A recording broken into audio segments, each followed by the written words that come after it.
This is the Not Real Estate Podcast. Hello and welcome to the Not Real Estate Podcast. I am your host, David Miller, and thank you for joining us. With me today is Alex Lerner. Alex Lerner, celebrity real estate agent, best dressed man in all of real estate Baltimore. That's what I was looking for. So thanks for joining us, Alex. Thank you for having me. Alex, so, obviously you're a real estate agent, hustling, doing your thing. It's amazing.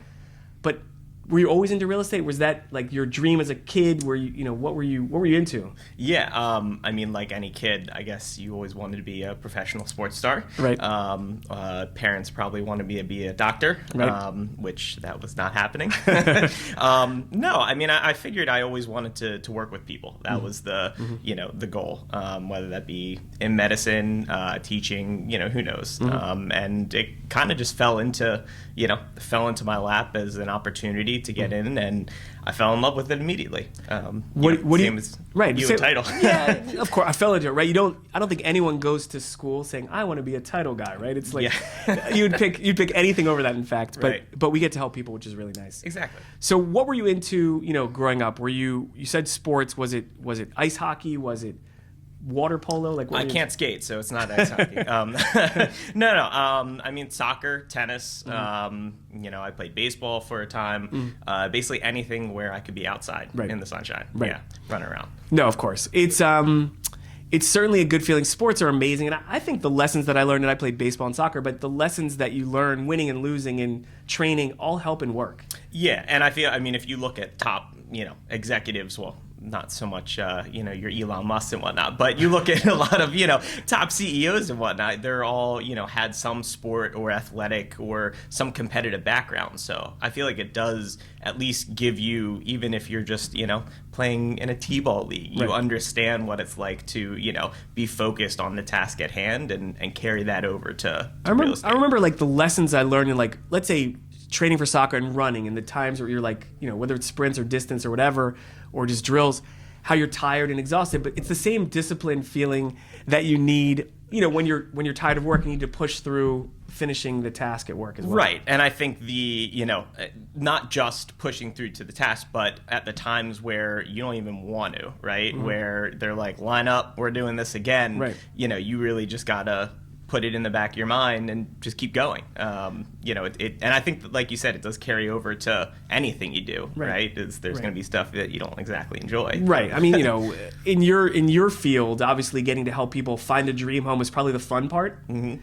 Maybe some of the negotiating is some of the exhausting part of dealing with other professionals at times. But it's exciting to see what you do. So what drew you into real estate specifically? Was it seeing HGTV and the Property Brothers? Was it that kind of stuff, or was it just Yeah, well, it was, like I said, in all honesty, it was just kind of seeing how I could help other people, and expanding that, not just from, hey, maybe you should think about doing this, to actually leading them and guiding them through how, like people my age, and even, people who've sold 5, 6, 10, 15 homes, sometimes it's good to have a new perspective and understand with, our ever-evolving world, there are new techniques and new ways of thinking about things, and I think that what drew me in was, how can I bring my experiences, globally, culturally, everything into, how we work in today's modern age. Right. No, it's good. Obviously, a lot of home buyers are probably your age at this point. Maybe some of the newer home buyers as well. How old do you think I am, I guess? Like 19. No, I'm just kidding. Yeah. I believe you're, no, I think you're, if I remember correctly, I would say you're 26, 25. Ooh. It's if I shave this, I probably look 19. No, I'm 29, 28. Wow, 28. time. I was off by 3 years. It wasn't like I was off. You're like, oh, it's 130. I forget too. Yeah, he's 137 years. Like 28. All right, so you're an old man now. Yeah. No, but a lot of people buying houses at that time. Do you think that helps you a lot in relating to the mindset of the new home buyer, the first time home buyer, that range? First time home buyers, and even people these days who are relying more on technology, and with everything going on in the world, and COVID, et cetera, it's a whole new mindset of how to work, do real estate, title, everything, right? So I think that some of our older colleagues who have been in the business and done everything so successfully, adaptation is always hard, right? So understanding the mindset of maybe it's not how it used to be, and I think that yes, it does help having a little bit fresh perspective on it. Someone told me once, I told them that, when I'm around, and I was a young guy, I was even younger than you, but, that to be in a room with experienced attorneys in the real estate world was overwhelming because of the knowledge they possess. And they said to me, David, the law and rules are always ever changing. It's an evolving thing. So what you know now as an expert, they might not know because this didn't exist X amount of years ago, and I think that's to your point. Yeah, why it's important. In the future too. In 10 years, it's going to be different. So I can't rely on what I'm doing right now to carry over until then. And the same thing with life too, right? You're ever evolving, changing. Right, never stuck in. Right, what we were prior to COVID is totally different now. Exactly. As far as our mindset. Look at industries like the delivery apps, right? It's a field that exploded. It was already there, but it exploded field because people are like, oh, I've never used this before, but hey, I'm going to use Instacart, DoorDash, Grubhub, whatever, Uber. Yeah. And they love it, and that's never going backwards. Right. No, exactly. And I think there are innovations and, again, mindsets that we have evolved since COVID. And, just kind of how do we make it interconnected without actually having to be physically present? Right. Like selling homes over Zoom. Who thought that would be a thing? Right. And now that's like a common occurrence these days. Correct. I mean, in our industry, it's, the e-notary stuff. Right. It's certainly all the DocuSign stuff that you guys have been doing for a while. Now it's more commonplace in everything we're doing. So, no, I think it's a good point. Sadly, we're losing some of the old school, like, hey, I'm selling you my house. Good luck, I raised my kids there, shake hands. Right. That's kind of gone. Yes. As something that's a negative. But it's a positive. The efficiency of what we're doing is amazing. Right. No, I abide by, the old saying goes, you shook Sinatra's hand, right? So I always, as you can see from my, like Saturday casual suit. Top dress. I always feel like, the trust is a huge factor. And going back to how, it used to be, like you were saying, you would meet the homeowners and everybody, would sing Kumbaya and sell the house, right? Which that is lost, but I feel like I try to at least bring that into as many transactions as I can, so that everybody does feel like they're getting, both buyers and sellers, getting at the end of the day, their home is being taken care of by the next people. And I think it is a wonderful thing when people can, again, put aside, all the transaction and see that the next people moving in may be raising their family just like they did. So it is, I feel like bringing some of those old school mentalities into a transaction is always great. And again, same thing in life too, you can do that with everything. Right. I mean, I really appreciate when I'm at a closing, and I'm not a real estate agent, obviously, in the title side, but to see people explain to them how they raised their kids there, and that was my daughter's bedroom, and blah, blah, blah. And it's just nice to see. It's heartwarming, and I'd like to see those values kind of come back. It's a respect thing, and it's an honor thing, to, especially when it's an older person downsizing, selling to a young family. I love to see that new family, that young family, show respect to the people that raise their family there. Right. And I think values is, you hit upon a good point. It is about, when you're buying a home, you're not just buying the home itself, you're buying all the intrinsic values that it has, right? So may it be, a first-time home buyer coming in, they picked that house not because it's a house and it's in their budget. Yes, it's a house in their budget, but they picked it because they see the backyard where they can grow. They see, all the same things that the previous homeowner had. And I think it is good to, I guess, show that that's part of the portion, not writing notes or anything like that. But, it is good to just let them know that it's going to be taken care of, the same way that they had for 20, 30 years. 1,000%. All right, so I'm going to take us off topic. This is not a real thing. I'm going to give you questions. I want you to answer off the top of your head. Okay. Can you do it? You're a smart guy. we did go to the same Jewish day school back in the day. Yes. Granted, 100 years apart. All right, 15 years apart. So we're good. Well, it depends if I'm 19 or if I'm 30. Right. Good point. I'm changing your age all the time. Last movie you saw? Last movie I saw. I don't watch movies anymore. Is that bad? That's a good answer. It's so sad. What? All right, fine. I'll accept that. That answer's accepted. Last TV show you binge watched? You're gonna say you don't watch TV? No. Are we counting series? Yes. Okay. World War II in color on Netflix. Well, you are a history nerd. No, it is good. I've seen it before. That's funny that you watched the whole thing. Were you always into history? I guess so. I mean, gotta be honest, and I apologize to all my teachers out there, but I was a horrible student in terms of like studying and like looking. I could not sit still.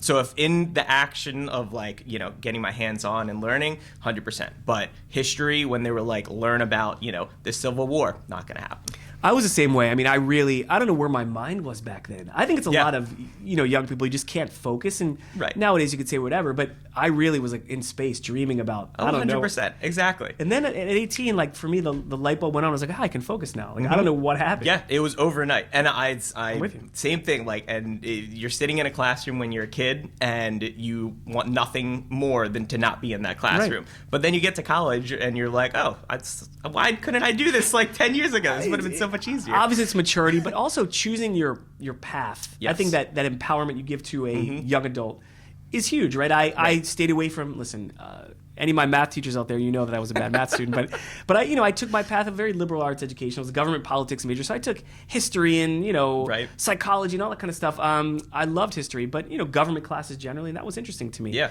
If you have an interest and you're not forced to do it, right. I feel like it's a whole nother, right. It's basic psychology. It's you're going to do the thing that you are not forced to do. Right. I hope for my children, and I know you're only 19, so you don't have kids. No, I'm just kidding. That they get to choose what they're passionate about. Law school was fine and dandy, but is it really a passion?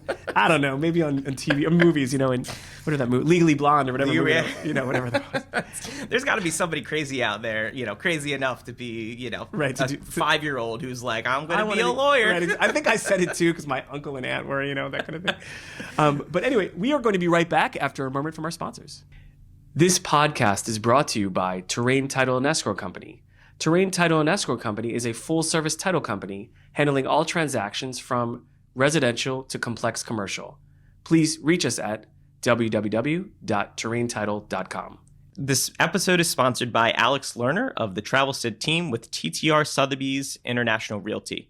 We help buyers and sellers in today's ever-evolving climate navigate their next home journey.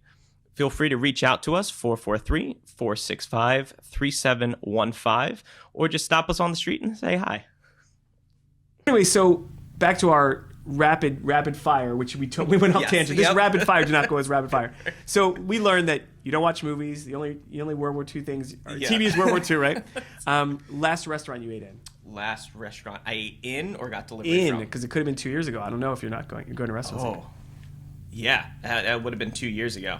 Isn't that crazy? That is crazy. It was a friend's wedding in Cancun. It was probably the last actual restaurant. And I'm the same way. During last spring and summer, I ate outside, but I have not eaten inside a building. Nope. For a while. Yeah, no, I'll do the picnic scene. That's it. This spring, I might take a plunge though with friends and family. Depending, it seems it's looking better. Yes. Fingers crossed. The metrics are good. Exactly. Did you notice that COVID turned us all into medical experts? Oh yeah, 100%. I'm talking about viruses. Yeah. Mind you, I didn't get to chemistry. I don't think I made it to chemistry. I avoided science at all times. In college, I would take any science class as a winter or summer at a different university, so that the credits didn't transfer. So just the credits and not the grade transfer, because I was afraid of science. I don't if anyone's listening, I'm not really? Neil deGrasse Tyson. I watch I always get in front of let's say home buyers that are scientists, and I'm asking them questions. My eyes are glazed over. I have no clue what they're talking about. Right? No, I didn't make it. I never dissected a frog. My parents they read me the encyclopedia when I was younger. Right. So I knew more technical terms. At least they're very smart, very intelligent, very intelligent friends. My parents are smart too, but definitely. If you're listening to this, Mom and Dad. But we didn't talk about science. So. That's really funny. So no restaurants. What about music? Are you into music, or are you not a guy that's into music? Yes.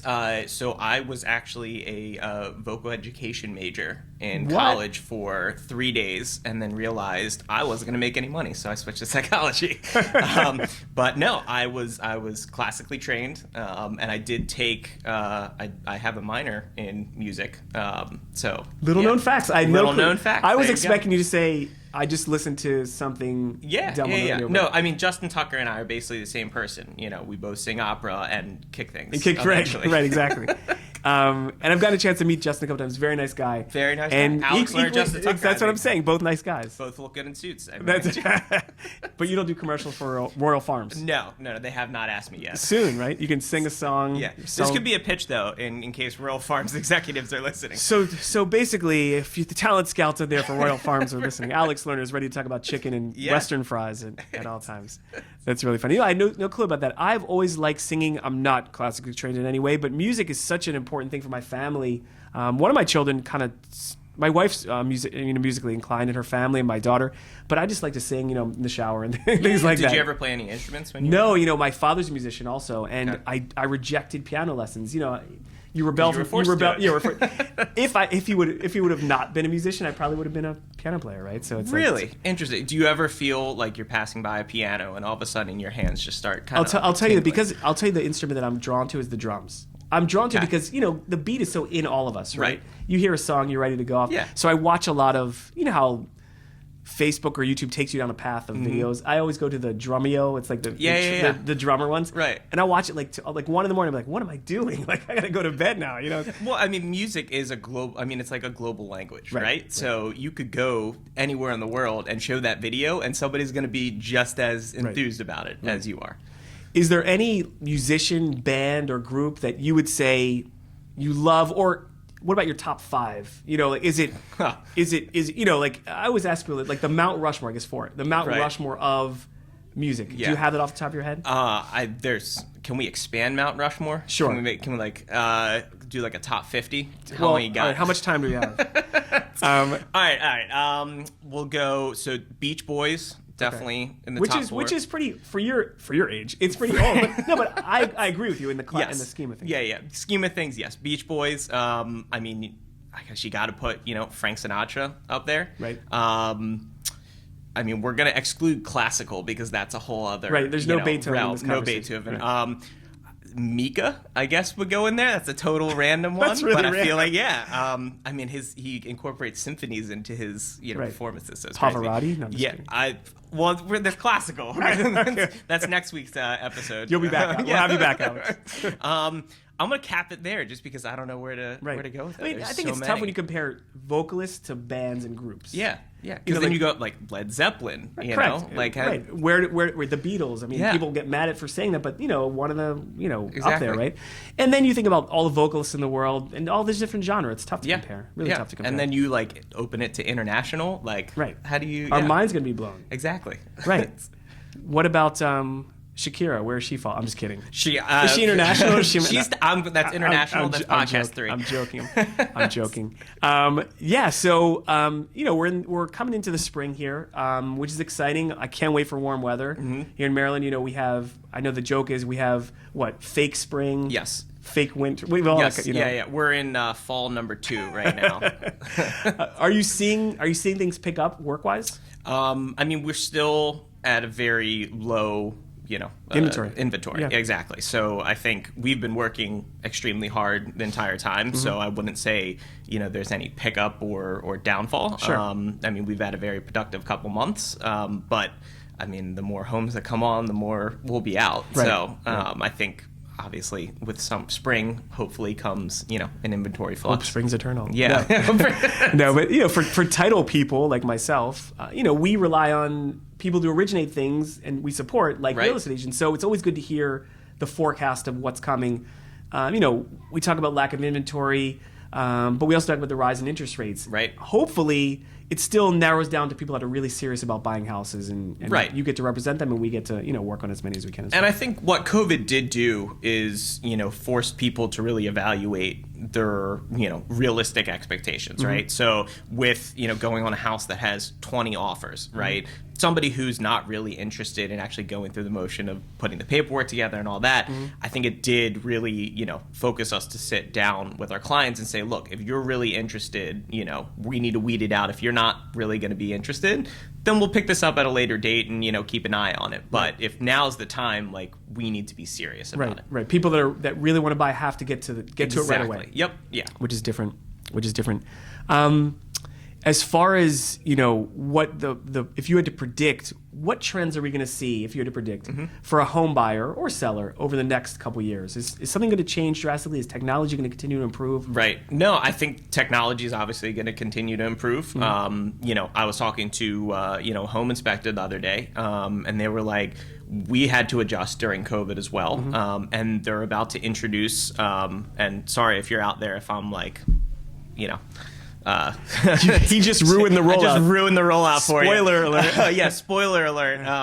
Earmuffs. Right, exactly. No, so they're essentially going to be able to do virtual. They're not going to be virtual, but a client doesn't actually have to be there for the inspection. They basically have like a GoPro system where they'll be able to see everything the home inspector is doing.